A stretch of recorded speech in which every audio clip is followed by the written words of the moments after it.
bonsoir à toutes et à tous. Je vous propose de démarrer ce conseil municipal dont nous avons un pouvoir de Virginie Fleuriel à Simonetta Resta en secrétaire de présent de séance. Merci. Je vous propose donc Valérie Thérèse Lopez, si tout le monde en est d'accord. Merci Valérie. Je voulais juste revenir un tout petit peu sur les événements des 2 derniers week-ends. Donc tout d'abord le spectacle France Gall à la salle des fêtes qui a fait salle comble avec près de 300 participants, 300 spectateurs, donc une très très belle réussite. Je pense qu'on poursuivra ce type de programmation. Donc il y a des idées dans les airs sur le thème des Beatles et de Bob Marley, je crois. Voilà. Donc probablement programmé sur l'année 2026. Et puis ce week-end, on avait un certain nombre de manifestations organisées dans le gymnase au profit de l'AFM Téléthon. Donc une loterie et des découvertes sportives, donc découverte de l'escalade, du badminton, du judo, de la marche nordique, également les pistolets à nerfs là, sous forme d'escape game. Oui, l'escrime fauteuil par les mousquetaires, donc de nombreuses activités sportives qui nous ont permis de récupérer un petit peu plus de 2 000 €. Et le soir, il y avait un spectacle de danse à la salle des fêtes qui lui aussi a une recette d'environ 2 000 €. Donc on doit pas être loin des 5 000 € de recettes, sachant que la semaine précédente, on avait la compétition de judo aussi qui avait bien fonctionné. Donc voilà, une belle action en tout cas au profit du Téléthon. Et puis hier, nous avions également, plus loin que dans cette salle, les 400 motards du road trip Scott & Co qui sont passés sur la commune, donc vers 11 h et tout feu, tout moteur allumé. Donc de nombreux Père Noël en ville.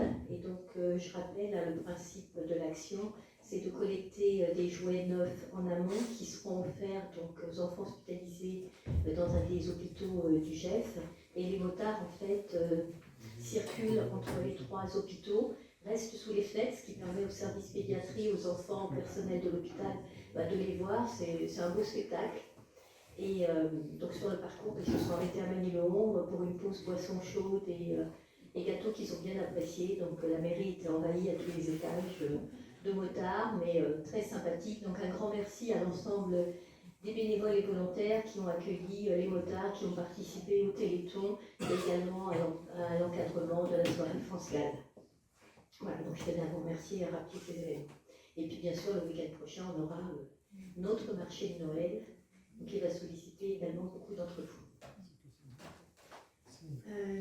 Nous allons donc démarrer l'ordre du jour. Donc le premier point est l'approbation du compte rendu du conseil municipal du 13 octobre dernier. Est-ce qu'il y a... Si, il y avait un point de Virginie Assis. Donc sur le compte rendu du conseil municipal du 13 octobre, est-ce qu'il y a des remarques? Est-ce que quelqu'un est contre? S'abstient? Adopté à l'unanimité. Je vous remercie. Donc le point suivant est la présentation du rapport social unique. Donc il vous a tous été distribué. Je vais juste en séance pour le public en reprendre quelques points. Donc le rapport social unique en fait reprend la situation des agents qui travaillent pour la ville. Donc il s'agit de celui pour l'année 2024. Donc cette année-là, nous avions un effectif de 136 agents employés par la collectivité. 75% étaient des catégories C et 65% des femmes. Au niveau de l'âge moyen, donc la grande majorité avait entre 30 et 49 ans, mais aujourd'hui, 23% de nos agents ont plus de 50 ans. Donc c'est quelque chose effectivement que l'on voit de plus en plus important au niveau de la strate d'âge d'année en année, puisqu'on a des agents qui restent longtemps dans la collectivité, ce qui est plutôt bon signe. Mais comme on est une mairie qui a grandi très rapidement ces dernières années, on a de plus en plus d'agents qui dépassent la cinquantaine et on commence maintenant chaque année à avoir quelques départs en retraite. Les quelques agents qui sont partis, donc pour beaucoup d'entre eux, c'est effectivement soit un départ à la retraite, soit une demande de mutation. Voilà.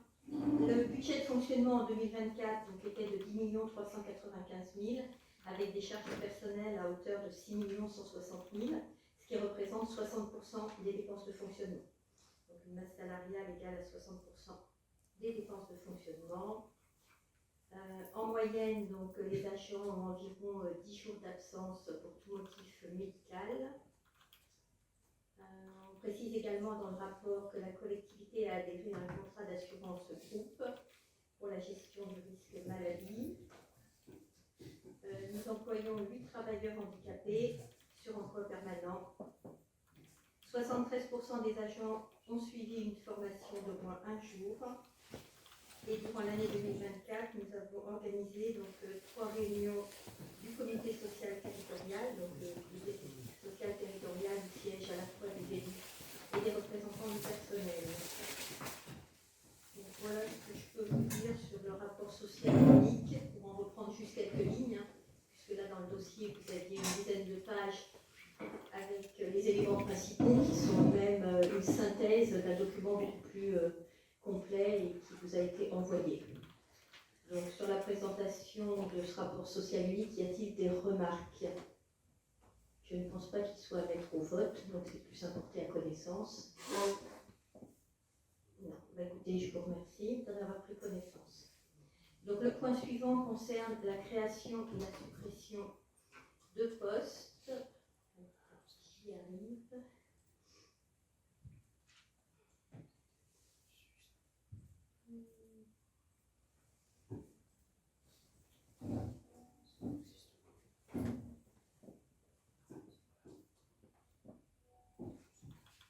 Il s'agit de 3 animateurs. Je vais chercher le point.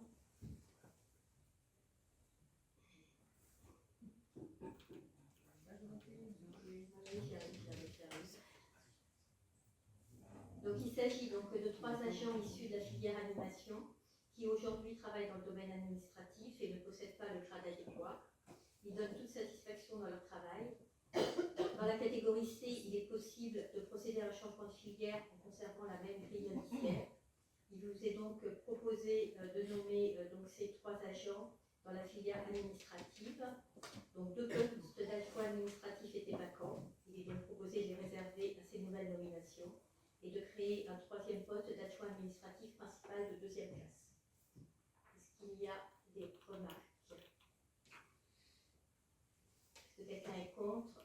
S'abstient? Adopté à l'unanimité. Et bien sûr, en fin d'année, nous fermerons les postes qui restent ouverts comme on le fait systématiquement. Le point suivant concerne le dispositif formation BAFA. Je vais laisser la parole à Simonetta.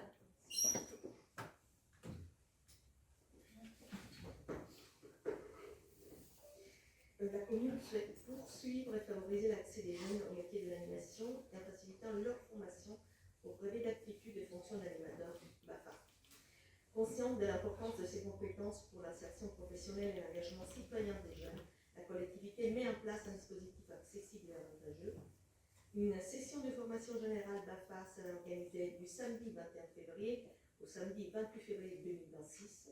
La tarif pour les jeunes est de 260 €.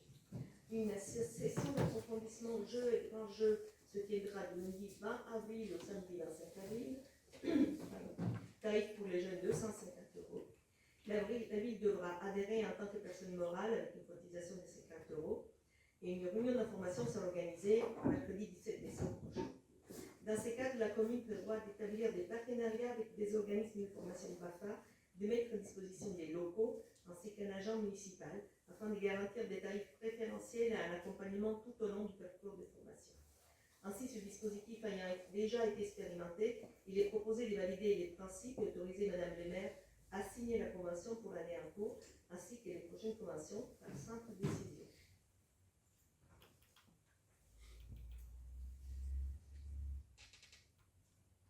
Vous avez des questions pour Simonetta?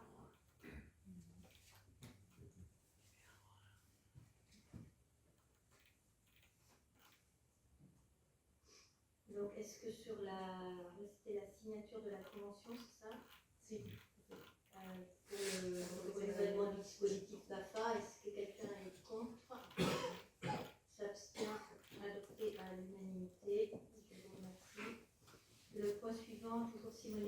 Pascal, peut-être, concerne le retrait de la ville de Trilbartou du CICES. En effet, lors de la dernière réunion du CICES, qui est le syndicat intercommunal du collège d'Esbly, qui gère le gymnase, il a été demandé à toutes les communes membres de délibérer lors du prochain conseil municipal sur le départ du syndicat de Trilbartou.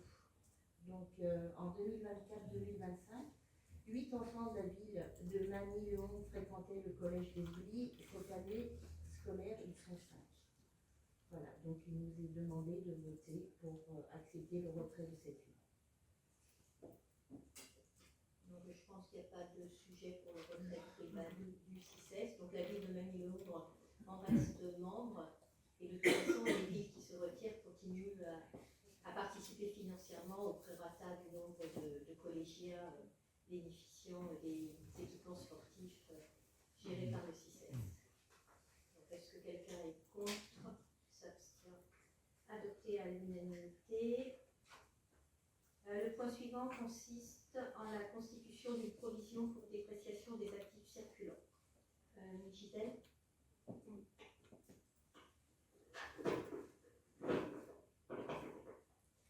Donc nous avions voté en 2024 une provision pour impayé de 1102 €.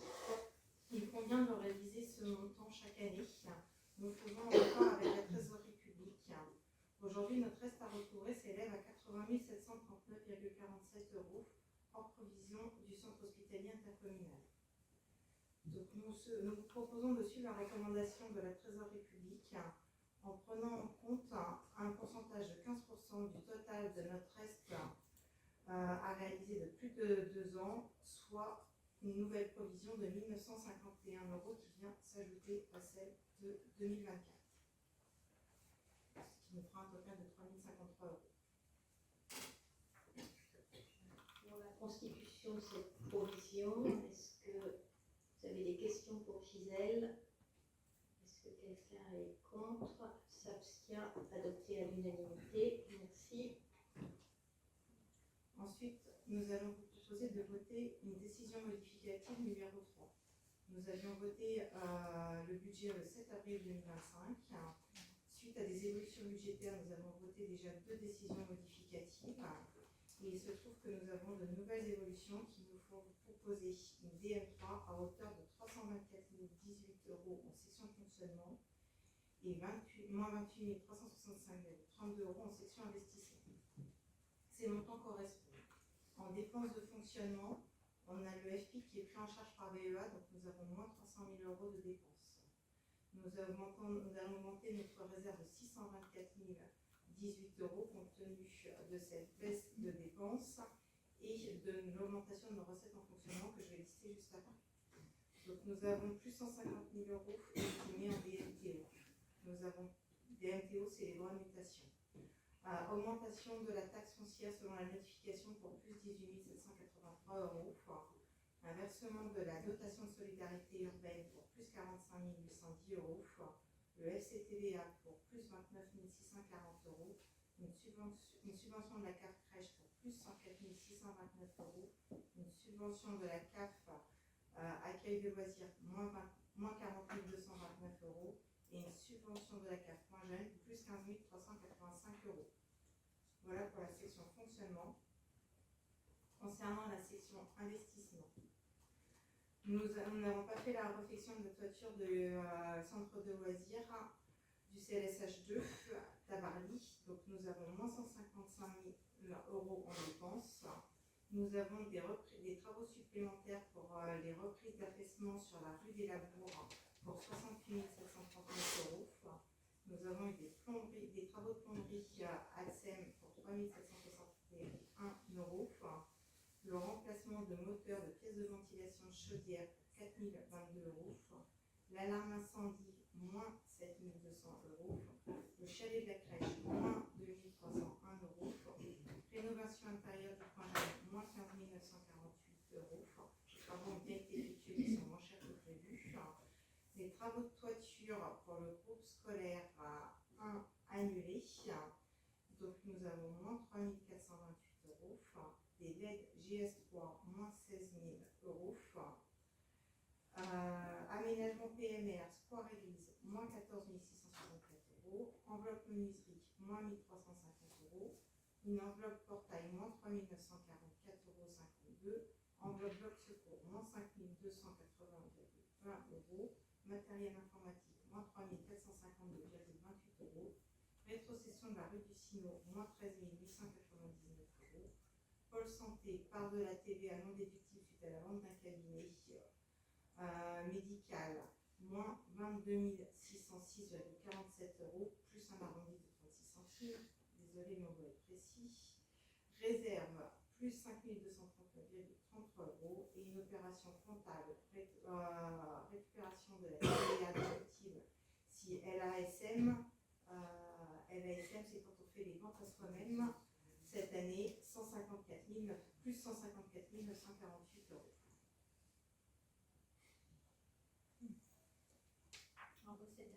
Et en recette d'investissement, pardon, FCTVA, plus 22 054 €. FCTVA chez Pôle Santé, moins 138 418 €.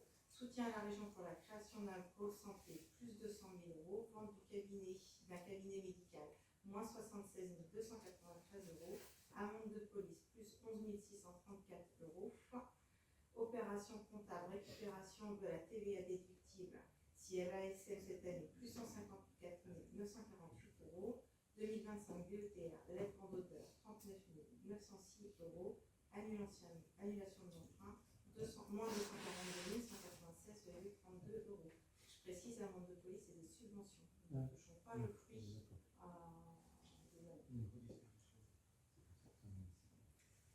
Merci Gisèle. Donc bien évidemment, tous ces éléments ont été vus en commission finance et en plénière auparavant. Ce ne sont pas des chiffres qui sont listés et découverts au moment du conseil municipal. Je voudrais juste revenir sur quelques points qu'a indiqué Gisèle par rapport au public présent. Donc la toiture du CLSH2 donc, est toujours prévue, simplement au niveau des marchés, il n'a pas été possible de la lancer et de la réaliser pendant l'été dernier. Donc c'est reporté en fait à l'été 2026, on réinscrira cette ligne sur le budget 2026. En ce qui concerne la plomberie, donc il ne s'agit pas de la plomberie des ASEM, mais de la plomberie de la salle qu'utilisent les ASEM au sein d'un des groupes scolaires, puisqu'on a eu quelques difficultés avec le chauffe-eau. La toiture du JS1, donc elle n'est pas annulée, en fait il y a un reste qui n'a pas été utilisé puisque le coût global a été inférieur à ce qui a été prévu. En ce qui concerne la rue du Sino, puisque certains d'entre vous habitent cette rue-là, donc la rétrocession est bien toujours dans les tuyaux, simplement elle n'a pas pu avoir lieu en 2025, donc elle est reportée sur 2026 et les 13 899 € donc seront sur le budget 2026. Pour le pôle médical, donc ce n'est pas la ville qui soutient la région, hein, désolé Gisèle, c'est la région qui soutient la ville à hauteur de 200 000 €. Et enfin, le dernier point, donc annulation de l'emprunt, en fait, c'est toujours un emprunt entre guillemets fictif que l'on passe quand on vote le budget prévisionnel de façon à être à l'équilibre, parce qu'on sait qu'en cours d'année, donc on recevra des subventions, et ces subventions, on ne peut pas les inscrire dans le budget tant qu'on ne les a pas perçues, donc elles ne nous ont pas été notifiées. Donc pour être à l'équilibre, en fait, on passe à un emprunt, et comme en fin d'année, on a eu les notifications de subventions, donc du coup on efface cet emprunt qui est une écriture comptable. Donc voilà, sinon tout le reste a été bien détaillé par Gisèle. Est-ce qu'il y a néanmoins des remarques? Non. Est-ce que quelqu'un est contre cette décision modificative numéro 3? S'abstient? Adopté à l'unanimité. Je vous remercie.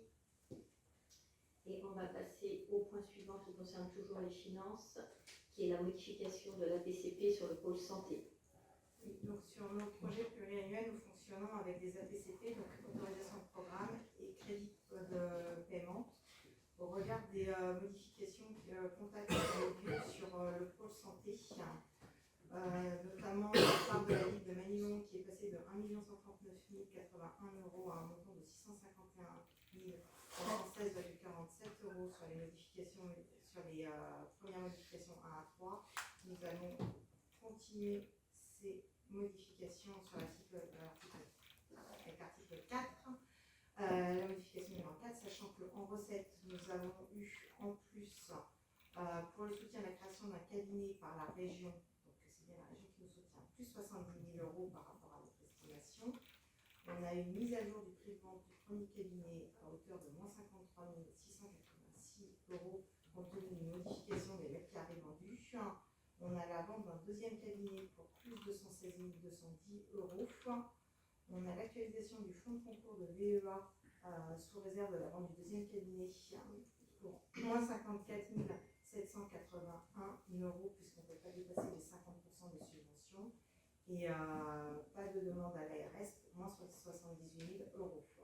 L'actualisation du FCTVA pour moins 18 841 euros. Ce qui va nous faire, on va vous proposer de modifier la PCE avec en dépenses 2 032 231,36 euros répartis sur 2024 932 112,36 euros. 2025, 1 100 119 euros, et plus rien sur les années suivantes.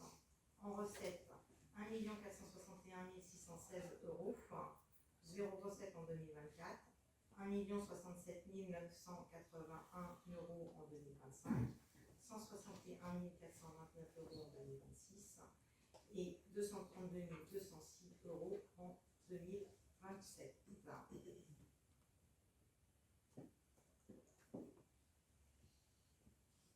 Est-ce que sur la modification de ce document APCP, il y a des remarques? Est-ce que quelqu'un est contre? S'abstient? Adopté à l'unanimité. Et je remercie tout particulièrement le service finance, parce que je vous avoue qu'avec toutes les modifications qu'il y a pu y avoir, la vente d'un cabinet, tout cela se faisant en fin d'année, ça a été un petit peu actif, on va dire, en termes de réactivité. Voilà. Donc un grand merci au service finance de la ville.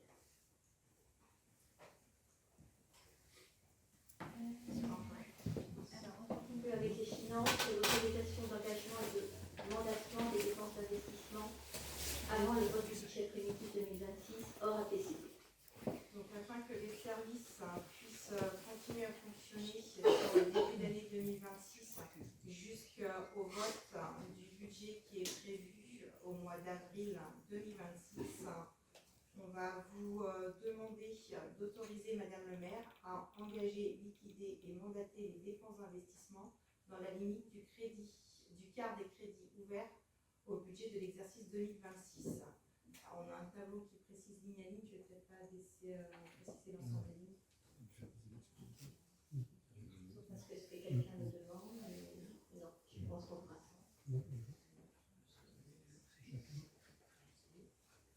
Donc pour l'engagement des dépenses d'investissement avant le vote du budget, est-ce que quelqu'un a des questions sur certaines des lignes qui ont aussi été vues en amont du conseil municipal?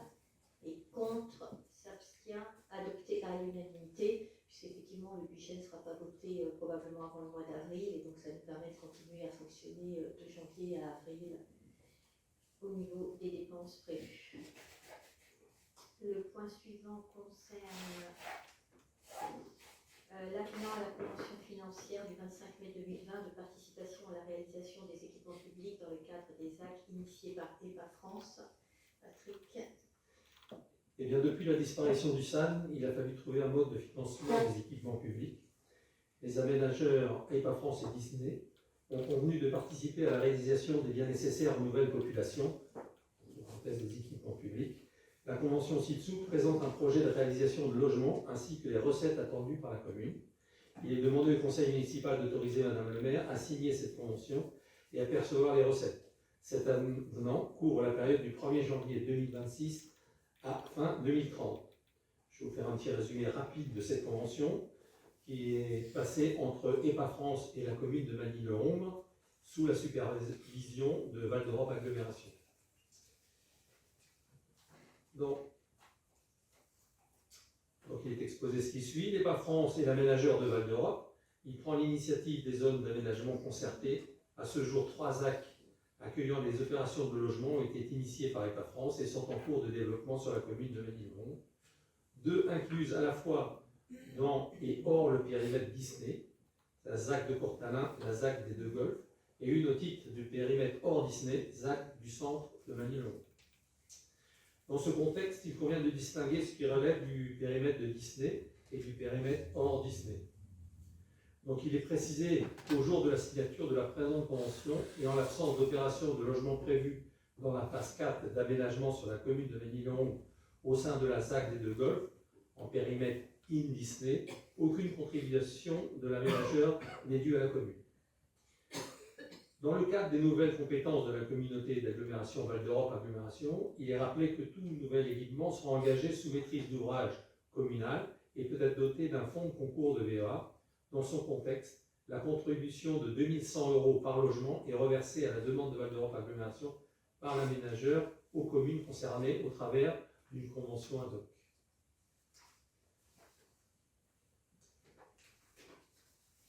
Pour ce qui relève du périmètre hors Disney, les bilans des ZAC EPA France prévoient des dépenses correspondant à la contribution de l'aménageur à la réalisation des équipements publics à hauteur de 2100 € par logement, au regard des programmes de logement introduits par le projet d'intérêt général hors Disney de septembre 2010. La convention signée le 26 mai 2020 a eu pour objet de prévoir l'affectation d'un montant de 455 700 € à la réalisation d'un poste de police municipale au titre de la ZAC du Courtalin et de la ZAC du Centre. Cette convention ayant une durée expirant le 31 décembre 2025, la commune de Ménilmonge a sollicité une prolongation à l'EPA France afin de prévoir la réalisation d'équipements publics à déterminer, à effecter aux contributions définies à la date du 3 novembre 2025 sur la ZAC de Courtalin. Tel est l'objet du présent avenant. Ceci exposé, il est contenu ce qui suit. Donc, montant de la contribution de l'aménageur, arrêté au 3 novembre 2025, dans le périmètre in Disney, au titre de l'avenant numéro 8 du 14 septembre 2010, s'agissant de la ZAC de Courtalin, pour la partie située dans le périmètre in Disney, et au titre du programme détaillé de la phase 3 d'aménagement, l'acte authentique de vente du lot N0311C signé le 31 janvier 2020 avec la société Edenwood Artenova pour 14 logements donne lieu à un montant de contribution de 29 400 €. Dans le périmètre hors Disney, en application des dispositions rappelées au point numéro 2 de l'exposé ci-avant, le montant de la contribution générée par les opérations de logement ayant fait l'objet d'une vente entre le 1er janvier 2020 et le 3 novembre 2025, donc au sein de la ZAC de Courtalin, au jour des présentes, de 331 800 €. Ce montant correspond au lot suivant, donc CRH 11 de Bouygues Immobilier, qui est situé rue des Violettes, et également CRH 13, dont le promoteur est Livings, donc pour Bouygues Immobilier 180 600 et pour Livings 151 200 €, ce qui fait effectivement un montant total de 331 800 € qui sera à répartir sur un établissement public qui va être à définir. Il est convenu que l'équipement public pour lequel une contribution de l'aménageur pourra être versée à la commune de Ménilmonge pour le montant de 331 800 € sera déterminé par un avenant ultérieur au présent avenant. Donc la convention du 26 mai 2020 est prolongée par le présent avenant à compter du 1er janvier 2026 pour une durée prenant fin le 30 décembre 2030. Merci Patrick. Donc le principe, c'est qu'effectivement la ville est aidée par l'OPA et par Disney selon le zonage sur le secteur à hauteur de 2100 € par logement qui contribue au financement des équipements publics, puisque Val d'Europe Agglomération n'y participe qu'à hauteur de 50 ou 80% maintenant.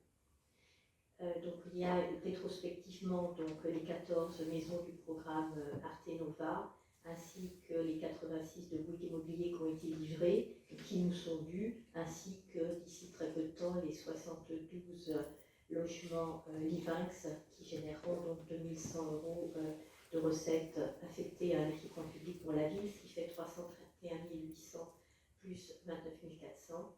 Et donc si d'autres programmes immobiliers sont amenés à être réalisés, ils généreront également donc 2100 € pour la partie hors Disney, et dorénavant dans le cadre de la phase 5, tout ce qui est in Disney sera aidé à hauteur de 6 000 €. 600 000, ça aurait été chouette, à hauteur de 6 000 € par logement.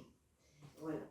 Donc il s'agit simplement de prolonger en fait cette convention qui avait été mise en place et donc de la rendre valide jusqu'à 2030, charge aux élus donc de proposer l'équipement public vers lequel sera affectée cette aide financière.